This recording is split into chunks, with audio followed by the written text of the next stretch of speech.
Let's begin in the West African nation of Benin, where criminals caught trafficking children are harshly punished, but the heinous crime still happens at an all-time high. As Ndiho reports, many young children are being sold into domestic servitude or the commercial sex trade in Cotonou. Donsu concentrates hard on geometry exercise. He is only 12, but he knows what it's like not to be going to school. After his parents split up, his father sold him. He spent 3 months alone and scared in Nigeria. One day my daddy said to me, "Come, we're going somewhere." And when we went to Nigeria, the place he took me to, there was a lady there. She was selling maize. He told me to stay with the lady. When he left, I cried. The lady told me to be quiet, and I was quiet. Donsu's story is not unique in Benin, a small country with porous borders where thousands of children are trafficked every year. There are also about 600 child laborers in Benin. Boys are forced to work on farms, in construction, produce handicrafts, or hawk items on the street. Child trafficking is a very big issue in Benin. So UNICEF has decided to support the government to fight against this phenomenon, to be able to save these children, recuperate them, and get them back, into the childhood. UNICEF supports organizations such as Don Bosco and Celsain Sisters, which help children from the streets and victims of child trafficking like Dosu.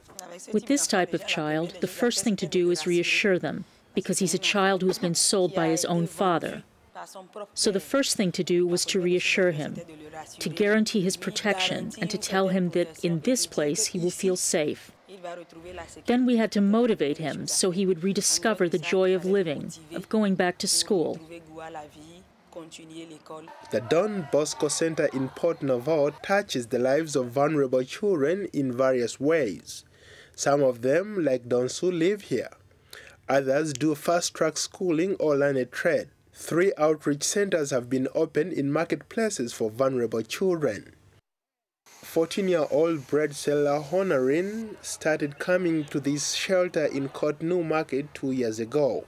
She did not know how to tell her mother she was taking time off from work, so she gave her a necklace she had made at the outreach center. I have noticed that my daughter has changed since coming here.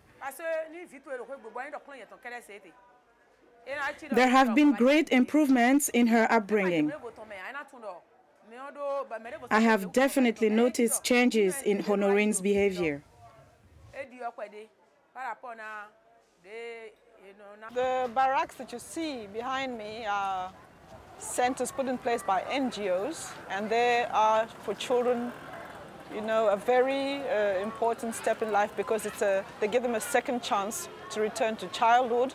Honorine's mother says she dreams of her daughter becoming a seamstress, but she can't afford to send her to school.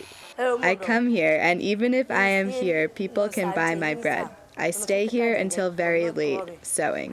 The auntie teaches me lots of things. Honorine has a home life, but no chance right now of going to school. Donsu has a uniform and a school bag, and UNICEF has tracked down his mother, who has remarried and wants his son back. But the progress of reuniting Donsu with his mother is an ongoing and complicated. In the meantime, in the safety of a school playground, he is learning to become a child again. Ndiho, VOA News.